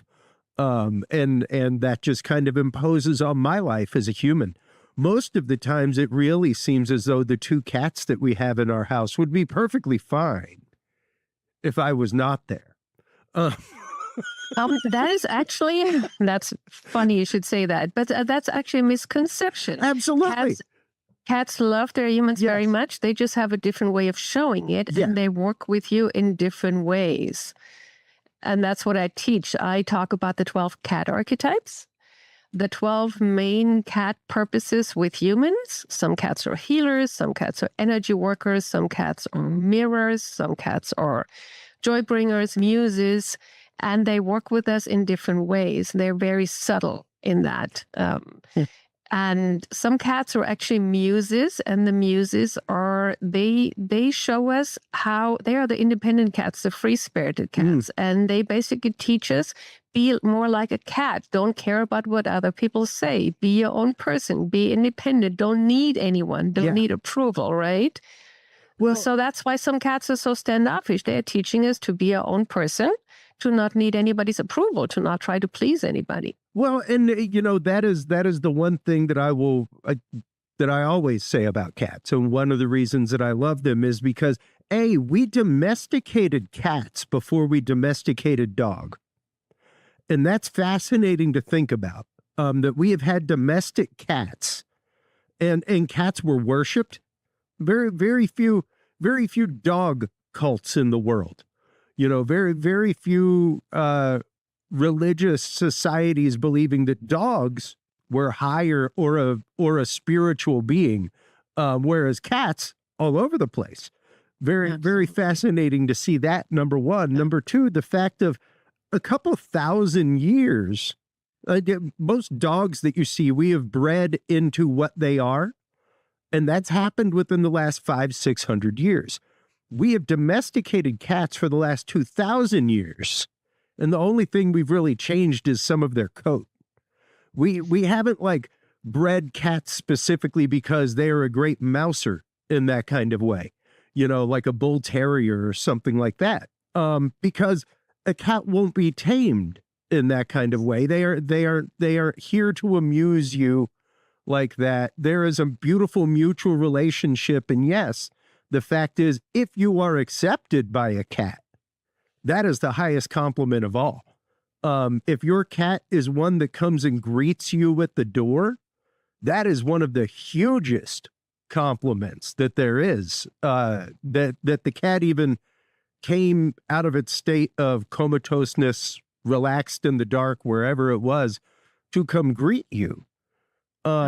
Is a huge thing, and that's just it. Like you said, the ways that they communicate are different than a dog. A dog gives very, very clear signals about hey, pat my head, and cats do too. But it's interesting, even the idea of a meow of communication. Cats by instinct do not meow beyond the point of weaning. Once they're done weaning, it's quiet time now because we're stalking in the wild. We don't meow for communication, things like that. We have silent forms of communication as cats. So that meow is very interesting, that they would even attempt communication with us. That's the thing. They do not meow with each other. Yeah. They never meow with each other. They usually communicate telepathically, but also with their body posture, language, right? But they started meowing basically for us because they realized we talk verbally. So they were trying to establish communication with us, and they started to mimic us, and that is how they started meowing. It's really interesting. Yeah. And I wanted to say to your previous point, actually, cats domesticated themselves. We never domesticated cats. Isn't it interesting that all other animals got domesticated? The cows and the sheep and all the farm animals, right? We kind of domesticated them. Yeah. The dogs, we domesticated them. We're teaching them what to do. We're teaching them tricks. We closed them in. The cats are the only species that came out of their own free decision. They came to stay with us about 10,000 years ago. When humans in this civilization started farming and agriculture and settling down. And then the cats came because we had a food supply. We had rodents coming into our grain chambers because we started to store grain. And the cats came and found the mice in the grain chambers. And then the humans started to realize that there is these predators, and they come in and they take care of the mice. So after a while, humans and cats started to form a bond because it was a mutual partnership. But humans usually, they did not try to domesticate cats. Cats would come into their dwellings, they would sit with them in the evenings, and then humans would realize how the purring filled the room and how the presence of the cat was very soothing and calming. And it was more of a friendship that started to grow. It was not that we domesticated them. And to this day, the cat is the only animal we don't expect them to do anything for us. We get a cat because we love their company, but we don't expect them to protect the house. We don't expect them to carry us like a horse, right? Or we don't expect them to protect the family. We get dogs, horses, all other animals with a special purpose in mind. Yeah. We get cats because we just love to have them around. We don't expect anything. So they are the only animals pets that we have just for company and just for joy. They don't have to do anything, and yet they do so much for us. But it's a mutual relationship. It's not I bring you in my house and expect you to do this, right? Yeah. So they never got domesticated. They formed a friendship with us. And that is once again a fascinating friendship when you start getting into it. Even the bonds that are created. I have a 9-year-old son, and the eldest cat that we have in our house right now, Floyd, my son found. He was a small kitten. He lived in what we called the murder shack. It was just this tiny little shack with like 3.5 walls that was in our backyard in South Austin at our old house. Son was playing outside one day and heard a kitten. Looked inside the shack, and there it was, abandoned by mom. We'd seen Mama Cat a few times. We'd seen her with her kittens, things like that. We waited. Nothing happened. We brought Floyd in. That cat has been bonded entirely to my son since then, to the point that comes in and sits with him at story time at night, stays with him till he goes to sleep, things like that. Waits for him to come home from school, things that a dog would typically do. And it is fascinating to see. I personally had a cat in Maine, Morpheus, that was awesome. He would play fetch with me. He would play hide and seek with me, come when he was called, all kinds of wild things. And even he would bring me presents. My old cat, who I had rescued, she was called Cat because I didn't want to get attached. Then by that point I was attached, so she was just Cat. But she would actively bring me live butterflies. That was like the huntress of huntresses. It's like, how did you even not kill this butterfly, getting it into your mouth and bringing it to me? But I think that is one of the most interesting behaviors is that share of kill in that kind of way, because that is truly that is a pride mentality at that point. That's something that no different than lionesses sharing a kill with a pride, something like that. You know what they want to show with that many times? They're showing us, be proud of who you are, embrace your shadow side. Interesting. My late cat, Lisa, she was a very fierce huntress. She was a very sweet cat, but she was a fierce hunter. She was a muse. Her archetype was a muse. That was her purpose, to basically teach me to stand up and be proud and be who I am, right? And in her later years, she would become fiercer and fiercer with the hunting, and she would always bring the mice, and she would always put the mice at my doorstep, and I hated that. But she was teaching me, this is who I am. I have the soft side, I have the sweet side, but I also have a shadow side. And she was teaching me to embrace your shadow side, be who you are, be proud of who you are. And many cats do that for that reason. Now, the 12 archetypes, let's get into that real quick. What are the archetypes of cat being in that kind of way, Sylvie? Well, some cats are healers. They come to you to heal you. They have a certain frequency they emit. They lie on you. They sit with you, and they heal you, body, mind, and soul. Some cats are supporters, like Floyd, your cat, your boy's cat that you just described. He's a supporter. Those are the ones. They are very much like dogs. They sit with us. They spend time with us. They support us emotionally and physically. There's cats that are muses. They show us who we stand up for, who you are, be who you are. Some cats are energy workers. They're cleansing our rooms and us humans on an energetic level. Some cats are joy bringers. Some cats are lovers. Some cats are rebels. They show us where where our life is not aligned, where we are not living our best life. Some cats are teachers, and I don't want to go deep into all of them, but some cats are mirrors. These are very, very important. There are mini-me's. They show where we are not aligned. And that's how every cat has a special task with their human. And it's not really their job. It's who they are. That's why I call them archetypes. It's the truth of who they are. And they know exactly what they do, which is really interesting. You know how most people spend half their life searching for their life purpose? What am I here to do? I don't know what I'm supposed to be doing. Cats know it instinctively. Even little kittens, and I've spoken to little kittens, no more than 2 weeks old, they know exactly who they are. They know exactly what their archetype is. They say, I'm a healer, and I'm going to be here healing my person. I haven't found my person yet, but I know I'm going to be a great healer for my person. They know exactly who they are.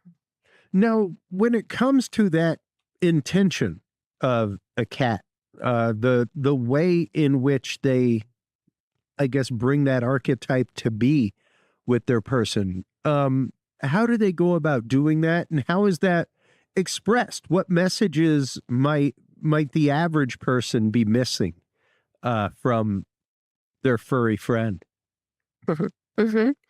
So let's say the healers, it's that one's very straightforward, right? Everybody can imagine what a healer cat is.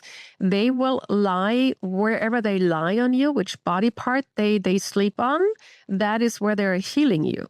So if you have a cat that sleeps by your feet at night or sits by your feet a lot, they are grounding you. They are healing your connection to the earth.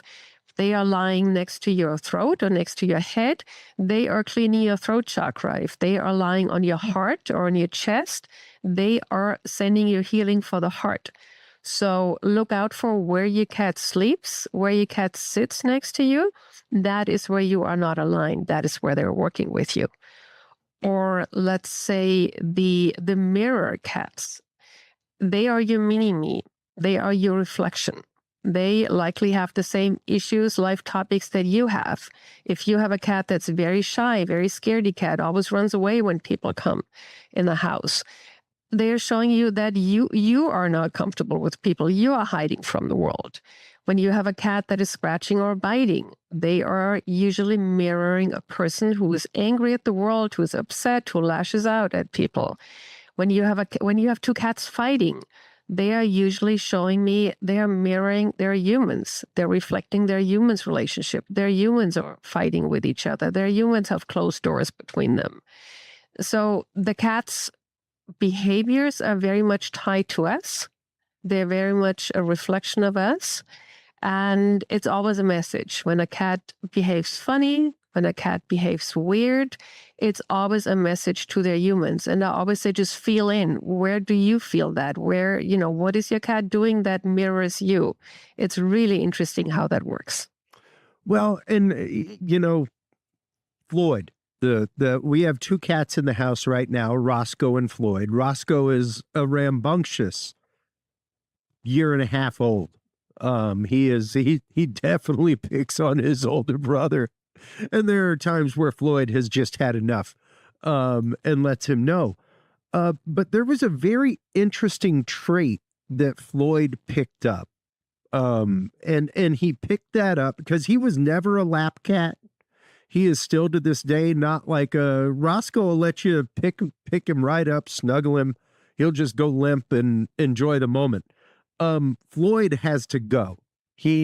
Since he doesn't want to be held, he's not, if he cuddles, it's on his term. But he was not a cuddle cat. He was not a lap cat. He would cuddle near you, like on a blanket or something, but he was not a lap cat until my wife's cat, Leon, passed about a year and a half ago. And he passed at home, and Floyd was there when it happened. And Leon had come into my wife's life when her father was passing. And very much filled. I lived in Houston at the time. She lived here in Austin. That cat got every bit of her love that was spare. And from the time that he was a small kitten, would crawl up on her shoulder for love and just drool all over her. And until the day he was like a 20-pound adult who was almost 12, 13 years old, he did that. And it was very interesting to see Floyd there as Leon passed, as he crossed. And then to see him within 48 hours start climbing up on my wife. Because she needed it. Yeah. And it was fascinating to see that behavior because he didn't cuddle with me. He comes and lays between my legs every night now. But until then, he did not. It was almost like, that's not my place. It was very interesting. It was not his task. It was not his job. And sometimes when cats leave us and they're very much missed or they leave a gap, the other cats sometimes step up to the task and they say, I'm going to take over the task because my person needs that. And then they start the cuddling. I think it's beautiful that Floyd stepped up. He did. To that. And we very much gave him his time as well. Because I'd had my cat who passed probably about a year and a half before Leon.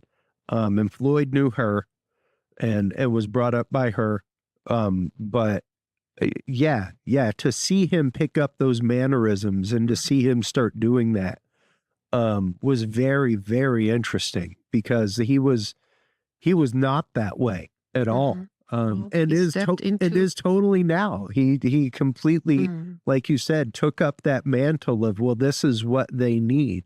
And it's interesting to see that. Yeah. The cats usually they share their humans and they share responsibilities. They say, this is your job, this is my job, right? But they can cross over and I mean, they can jump into the gap basically that the cat that leaves fills for them. It's also important to know that the cats across over, they are still with us. They are still helping us from the other side. And the cats that we have on this side of the veil, they are working together and they're communicating with each other. And how does that communication take place, Sylvie? How do we know? Because hey, there are definite times because my cat was very much a studio cat. She would be with me, like sitting here with my synthesizers while I would make music, things like that. Leon was not necessarily like that. Floyd comes and sits on top of my computer right here next to me while I work. But Cat was very much, like you said, like a muse of a cat. She was always in the midst when creation was happening. Yeah. And was a very important moving part of me getting moving, creating again when I moved home from Maine and adopted her from the wild. So that idea of communication, these things being carried forward from one to another, how does that, I guess, onus or responsibility get communicated? Amongst the pride of animals, because at one point there were 3, so I guess how does she mama cat the young one and make him understand what his place is, and how do they understand their mutual place amongst each other, and how does that get passed on? They communicate telepathically. They communicate all the time. They communicate on a soul level, and they usually share the responsibilities. So it's like a mutual understanding between them. When a new cat comes into the family, yes, sometimes there's friction when a new cat comes into the family. Sure. But if you understand that your let's say your two existing cats, one is a lover, one is a healer, and then the third cat comes in, and the universe will always send you the right cat. So the cats will naturally gravitate towards what they do best. And when you explain to them, this is the new cat now, and he's a healer, he's doing something completely different. You're not going to, step on each other's toes. They are sharing you, and everybody does what they do best for you and with you. And the interesting thing is the universe always sends us the right cat. The universe always sends you the cat that you need at that point in your life. So it's not likely that you'll have friction between the cats, usually, because the universe will not send you 3 healer cats unless you're in dire need of healing, right? So they will usually find their place, and it's like an unspoken rule between the cats that everybody does what they do best. And if you are aware of what your cats do for you, I find that really helps. Because when I first started out 10 years ago as a cat behaviorist, I would talk very much about the earthly stuff, right? I got a degree in cat behaviorism, and I started to just counsel people on normal cat stuff, right? Sure. And so many people called me about their cats not getting along, and they would come in the home and look at it and then see the cats interact. That was before I had all that knowledge from communication that I have now. But I very early on realized how important it is for humans to know this cat is a healer, this cat is a lover, this cat is a muse. And when you are aware of what your cats do for you, then the cats get along better usually, because you are aware, okay, this is my muse. My muse has to come and sit with me when I do my music or my writing, right? Yeah. And then in the evening, I'm going to have my lover cat sit with me. When I'm on the couch relaxing, I'm going to need that lover or joy bringer being all over me, right? So when you realize what your cats are doing, the cats usually get along better because now they have their time with you, because now you understand the time that you spend with them. So being aware of your cat's purpose really helps with the cats getting along. And then it becomes very frictionless usually. Yeah. And, the greeting is one that I've been, oddly, in the last year and a half, really since Leon has passed, I have really gotten into the idea of cat communication and how once again, to see Floyd flip and become something that he totally wasn't before, and have mannerisms and activities that he didn't have before, fascinated me. And that's when I found out about the idea, the meow of communication, and the fact that, like, no, that really is unique. And if your cat is me, and I've always, just joyfully said to them, use your words, talk to me, and they do. And it's interesting because, like, Floyd is obsessed with water. As is Roscoe, but Roscoe is much more obsessed with watching water go down sinks, whereas Floyd is obsessed with, like, drinking from the faucet, despite the fact that he has an eternal fountain of fresh water in the kitchen. He specifically asks and meows differently for water than for anything else, and will sit by the sink and meow. And even the idea of a cat asking you for something is another one where it's like, that is a huge point of compliment. Because as opposed to a dog, things like that basically came to us because we had scraps, things like that was a full-on mutual benefit relationship. We got guardianship during the night, things like that. Once again, you aren't really expecting your cat to wake you up when danger happens necessarily. Like, that's not what they're there for. And that's a fully understood. Like, would I be impressed if my cat came and woke me up if there was a fire? Pardon my language, but hell yes. I would be very surprised. because that's not their preternatural thing to do in that kind of way. Whereas a dog's job is to alert, so seeing those things and understanding those behaviors. And once again, the idea, like you're saying, that they're rooted on a different level than just genetic in that kind of way, that they're rooted on a soul level, and they're rooted on a level of what their defined purpose is. Yes, absolutely. Did you know that cats understand everything that we say, though? Verbally? That's something many people don't really realize. They understand everything. I always say, talk to your cat in your normal voice. Because people, they come and they want to learn animal communication, and I teach that, and I'm rooting for that, for everybody to learn animal communication, because it gives you such a rich insight into what your cat really wants and needs.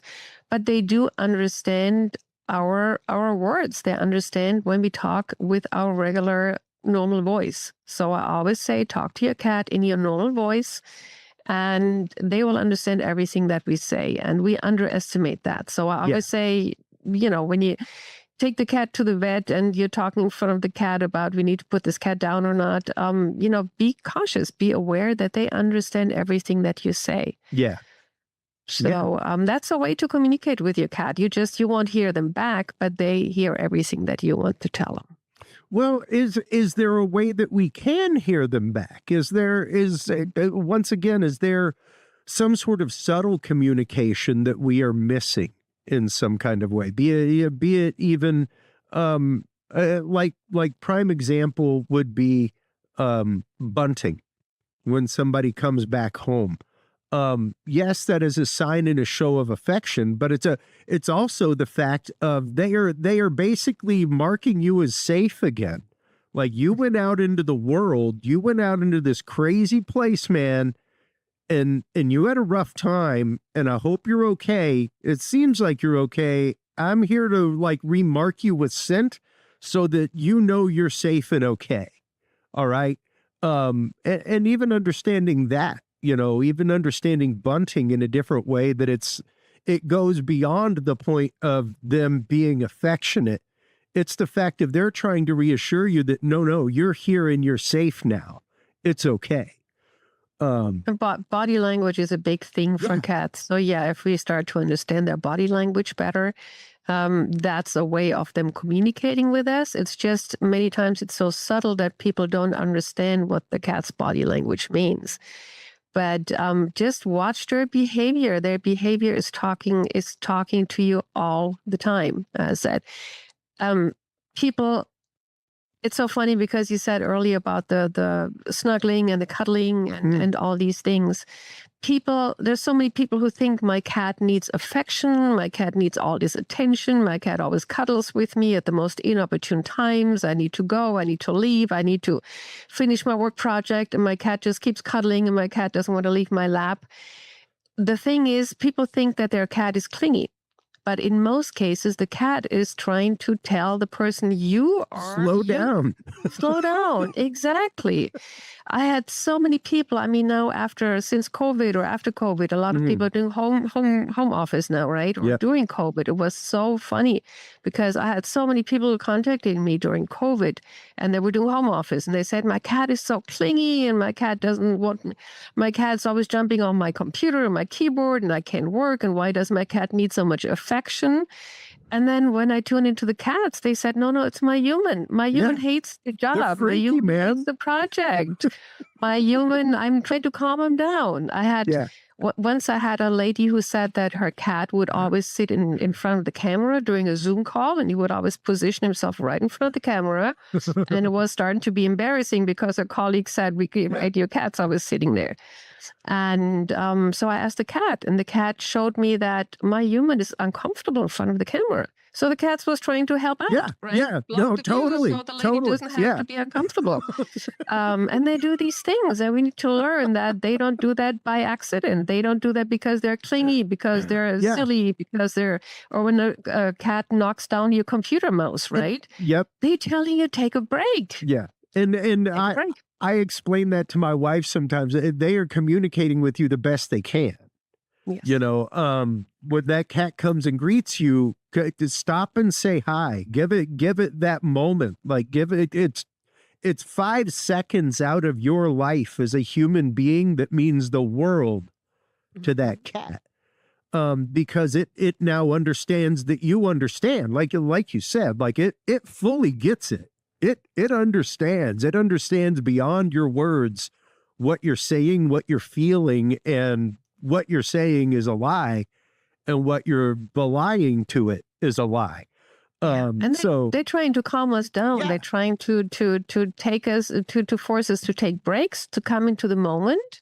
When your cat greets you, or wants to sit with you, or wants to sit on you, or goes all over you, gets all over you, many times they just want to take a break, slow down, breathe, just take a second. So when your cat does that, really take that few seconds, take a breather, and so it's so much more than just them, trying to get attention or saying hello. It's even more than that. They are trying to slow us down because they understand we have a hectic life. And they're not here to tell us not to do these things. They understand we have a busy lifestyle. They understand we have things to do that they don't, right? All these social things that we have to do and jobs. They understand all that, but they step in when they see we get overworked, overwhelmed, we're running all the time. They will step in, they will tell us to slow down if we just know how to take the hint. Well, and those hints, once again, come in interesting ways. We'll get into both of the cats in my house right now are orange cats, which are just a special breed of crazy in and of themselves, not only just with water obsessions and just their curiosity and wanting to open drawers and get into things. It's hilarious. But one of the questions that I had that came from somebody was they have a cat who they've had for years. They have a split floor home, and 10 o'clock is apparently the cat's decided bedtime. And it is like, whether we're tired or not, it's bedtime. And the cat will run riot. He will go crazy. He will yell. We'll do everything in the world until we go to bed. And once we go upstairs, cool. Does he stay with them in the bed? No, Sylvie. He just tries to get them to calm down, to settle down, get their sleep. The cat might also try to get him off the television. I don't know what they do, but usually people watch TV in the evening or at the computer, right? Yeah. I don't know what they watch. Ask them what they watch in the evening, what their cat is trying to get them away from. They understand we're watching content that's not good for us, right? Absolutely. Absolutely. I once had a client who said her cat, I was doing a session with her cat, and her cat said there's bad energy coming out of that box, out of the TV. There's really bad energy coming out of there, and she needs to stop that. So I asked the client afterwards, I said, 24-hour news cycle. I said, what are you watching? She said, I like to watch these forensic shows and the crime shows where people get killed and slaughtered. Special victims unit marathons. Yes, yeah, exactly. Yeah. And I said, you got to stop that. There's bad energy coming out of that thing. So she stopped, and they both lived a happy life. But yeah, absolutely. So ask whoever asked that question. That's my cousin. That's my cousin, Ricky. That one's for you, Ricky. Whatever y'all are watching over there, man. Take it into consideration. But one of my questions, and this has to do with Floyd. Floyd, I refer to Floyd as our $6 million cat. We had a scare with him a few years ago with his kidneys. Had to spend quite a few $1,000s. He's now on a specialized diet, all kinds of things. But he's doing great. He's fantastic. I knew he was sick because another interesting trait about Floyd is his tail wags like a dog's. It is literally like to the point that his brother plays with it, and he gets pissed at his brother for like, hey dude, seriously, I'm just thinking, like, leave me alone. But his tail has a mind of its own and moves on its own. And when his tail wasn't wagging for a whole day. I was like, something is wrong. Something is off with this cat. And we took him to the vet, and sure enough, it was kidneys. We had him fixed. But before then, even Sylvie, we had 2 litter boxes in our house. 2 cats, 2 litter boxes. Okay. Even before then, Floyd will not use the litter, but he uses a corner. And it's pretty much the same corner all the time. Cats are typically pretty good about that. They're at least organized in that kind of fashion. But even since Leon, Roscoe has no problem. He's the king of 2 litter boxes, man. His domain is wide. But it's fascinating that doesn't matter what we do. He'll go into the litter box, things like that, but he always returns to the corner. So my question is, why don't you put a litter box in that corner? Oh, that's a really good question. We should. That's a spot. Put a litter box there. That Problem is solved. Yeah, that's a good thought, and I haven't really considered that, and I should. I will have to relocate my son's piano, where he practices piano. Just move it over a little bit. But yeah, that is, and why have I not listened to the cat? Obviously, the cat enjoys using that corner. But are you saying that he goes to the bathroom under the piano? Near the piano, right next to it. Yeah. What's going on the piano? Who has stress playing the piano? I don't know that anybody has stress playing piano. That's a question you need to ask. If the cat continuously pees in a certain spot, there's usually stress or pressure in that spot. I've had cats pee in front of the bathroom mirror, and it turned out that their human was very much focused on their looks, and they had stress in the morning getting ready. How do I look? Oh my God, I have a wrinkle. Interesting. Or I had cats pee, one cat pee in front of a teenage daughter's closet. And it turned out the teenage daughter had stress in front of her closet in the morning. What am I going to wear? Do I look fat in that? Do I look good in that? Well, my classmates like that. Huh. So who has stress with that piano? Interesting. I'll have to bring that up with my son. He practices piano there every day. As far as I know, and that's just it. I am a self-taught musician. I couldn't abide most lessons that I did take. So it was one of those. I try to make piano fun for him. I try to make it enjoyable. I don't make it stressful. On occasion, I'll tease him about it, be like, hey, I haven't heard that piano today, buddy. But he gets over there. He creates. He does all kinds of music on the piano. He hits record and makes his own music. So I'll have to ask him if any of the piano is a point of stress to him in that kind of way. Yeah, I'm just putting it out there. I'm not saying that's what it is, absolutely. But maybe, I mean, you say you're a musician. Yeah. Maybe he's putting himself under pressure. I have to be as good as Dad. I'll never be as good as Dad. I'll never live up to my own expectations, your expectations. That's true. Whatever it is, just ask him in a quiet moment. Does he have, what kind of stress pressure does he have with that piano? And or put a litter box next to it, and I will still probably do that. Definitely start putting the litter box next to that. It. Yeah, look into that. Who has stress and pressure? And if he then changes, if Floyd changes the position, he pees next to the litter box under the piano, then you have your answer. It's not the corner. It's whoever has stress in that corner with that piano. Interesting. And once again, this is a behavior that happens with numerous animals, especially whenever they come to new places, things like that. And it was fascinating to me that it just started one day. And has continued. We hoped, again, we honestly thought, and poor old Leon, we blamed the old man in the house for the longest time till we actively caught Floyd in the midst of it. And it was like, hey man, seriously? Well, we already established Floyd is your son's supporter. Yeah. So interesting. Just look into it. I will. See Thank you for this. That is out of that. Yeah. And when it comes to things like that, because now that you mention that seems like one of the most logical things in the world. Even the idea of like, well, why haven't you put a litter box there? Like that. Well, and of course, as a human being, it's like, well, because it's like an open room. Hey, if I had a whole cross draft of friends coming over to play bridge 3 times a week, whatever, that'd be different.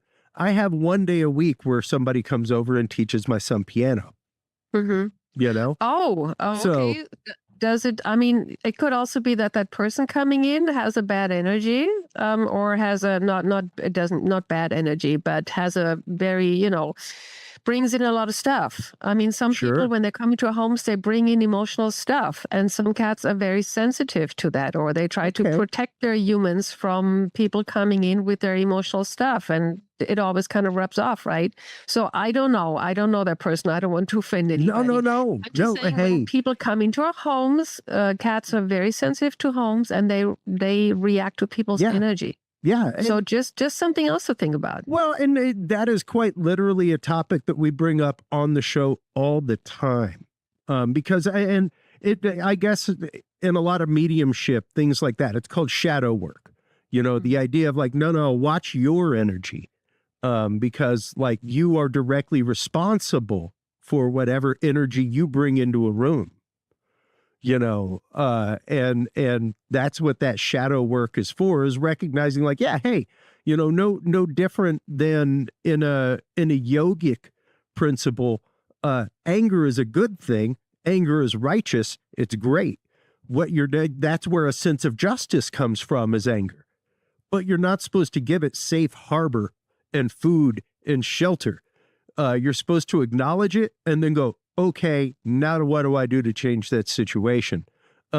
Not live in anger, So that idea of recognizing those energies and recognizing the fact that we are responsible for what we bring into a house. And my buddy who teaches piano is one of the most amazing people in the world. But yeah, has had some things happen over the last year or so. So I'm sure he is carrying, and I know he is carrying a lot of weight that he doesn't talk about, because we all carry a lot of weight that we don't talk about, Absolutely. So yeah, maybe it's time for me to check in on my buddy too, so there's a couple messages there to check into that Floyd is possibly giving me. Either my kid is subconsciously stressed in some kind of way, or the people who spend time in that room are stressed in some kind of way. And no different than him marking us and remarking us whenever we come in from the unsafe world back to a point of safety. He is trying he can only mark that spot with his face so much, man. You know what I mean? Sometimes it requires a much larger marker than what the facial glands of a cat can provide, I suppose. And it's all for the good. The messages are always for us to look into something. Cats never do anything out of spite, and it's just so important. I mean, not you, but other people, they get angry when their cat pees in certain places, and they think my cat wants to punish me because I'm not home or something. Nothing could be further from the truth. When a cat pees, it's always a message, and they can speak to you, right? You don't hear what they have to say, so they have to show you in a different way, and it's always a message for us. Hey, there's something something that needs aligning, something that is off. And they never do anything out of spite. And it's always when we learn to listen to the messages, we say, oh, okay, well, maybe I should do a check-in with my buddy, with my son, right? Yeah. With my own, whatever the check-in needs. It's always an uplifting, positive message for us to check something, to check into us. Does the cat understand my sarcasm? Yes. Okay. As long as the cat gets my sarcasm whenever I'm like, jokingly admonishing the boy about the piano. Because, I only jokingly do it. I don't really care if he practices piano every day. He's already a much better musician than I am. And I tell him all the time, it's like, boy, you don't understand. You already read notes on the staff and understand music and music theory 5 times better than your father does. So you will be amazing one day. But yeah, even the idea though of the cat understanding the fact of no, that's Dad's joking voice, not Dad's serious voice. And once again, the idea of speaking, you don't have to give your cat baby talk. You don't have to talk to your cat as though, and you shouldn't even talk to a 1-year-old that way, folks. I'm just here to tell you, as someone who studied behavioral psychology, you shouldn't even talk to a 1-year-old like that. You should talk to a 1-year-old like they're 100 years old. Yeah, you know, they understand everything too. Yeah, absolutely. Exactly. Yeah, they understand it way better than you do. Yeah, actually. it's the same with the cats and the dogs. They understand everything that's being said, just like people say, "Oh, I can't say all these things in front of a 1-year-old because he doesn't understand anything." It's not true. Yeah, they understand your emotions. They might not understand every single word. I mean, I always say, don't talk. If you talk rocket science, they might not understand. But they understand. Are you upset about it? Are you happy about it? Are you, how do you feel about that? They understand everything. And the baby talk is so funny because so many people do baby talk with their cats or their dogs. And I once had a client and she kept doing baby talk with her cats. And I worked with her for a while. And and she still kept doing the baby talk. And after a while, I didn't want to say anything anymore because it's not my place, right? So I asked the cats and I said, doesn't it bother you that she still does the baby voice with you? We love her for who she is. And the cats, you know what the cat said? They said, that's okay. She needs that. Yeah. No, exactly. It was so funny. The cats were up here saying, up here, the cats were saying she needs that. Yeah. They were looking down at her saying, well, it's okay. Yeah, she needs that. We're going to meet her right where she's at. It's exactly. Okay. Yeah. And that's just it. Once again, that idea of, I get through my many years of working with individuals from ages 4 to 40, I've come to find out the only difference is by age 40, you should know better than to pull people's hair without permission. There is a great understanding that happens beyond words, that comes down to emotion, that comes down to instinct, that comes down to facial expression, micro expressions, things like that. And it's not until we get caught up in the nuances of what we think and why we think it, do we start thinking that somebody else has ulterior motives to what they're saying and why they're saying it. Until then, we have a pretty good meter on things and a pretty good understanding of even whether or not to trust somebody. One of my greatest joys ever was my kid was probably about 6 years old, and my wife and he were in the gas station. She was just choosing a drink from the cooler, and he was looking at the little cooler of ice creams, and some guy came up and asked, "What ice cream are you looking at getting, buddy?" And he just kept looking at ice cream and went over to my wife, and they went and they checked out. She was like, what did that guy say to you? And he was like, he was asking me what ice cream I was gonna buy. She was like, did you talk to him? He's like, no, something was just weird. And she's like, trust that. Keep in touch with that, because there was just something, because he will talk to strangers about the deepest things, all kinds of stuff, Sylvie. But there was something in that moment that he just didn't jibe with. Yeah. It's the same with cats or with dogs. They see right through the person. They pick up these nuances where let's say we adults, we are very much in our heads. I mean, even we spiritual people, we still are in our heads, right? And we get distracted by maybe somebody's appearance. He looks like a very integral person, or he looks like he's dressed well and he behaves well. So we might get fooled by somebody's appearance or their social status or whatever. Yeah. But cats, dogs, children, they understand, they see right through all that. They pick up the energy of the person. They pick up the intention of the person. And we have unlearned that. So we can actually learn something from the children, from the cats, from the dogs in that respect, because they pick up on all the nuances when we get fooled by somebody's looks or appearances or status, right? Yeah. Yeah. And much like you mentioned about the lady with the baby talk, they're to judge us about our mistakes of misgivings either. They're pretty just like, well, yeah, I could have told you that, buddy.